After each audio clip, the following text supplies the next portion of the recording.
The following news segment is produced for MTN by the Western Ag Network.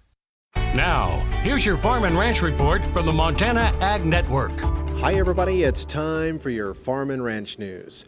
Well, as the cattle industry summer business meeting continues here in Reno, Nevada this week, the Region 5 meeting just concluded, which of course includes cattlemen and cattlewomen from Colorado, Idaho, Montana, Oregon, Washington, and Wyoming. And joining us from Region 5 is the Montana Stock Growers Association's first Vice President, John Grandy from Martinsdale. And John, lots of discussion as always this year about keeping ranchers like yourself in business on both private and public land.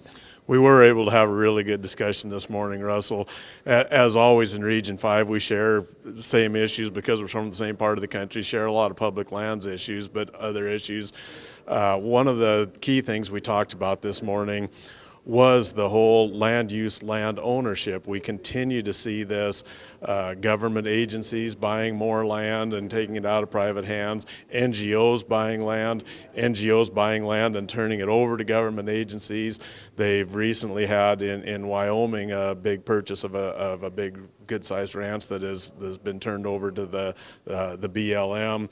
You know, we continue to see that in Montana with sometimes Rocky Mountain Elk Foundation buying ground and turning it over to the Forest Service, continued APR, American Prairie Reserve, buying land.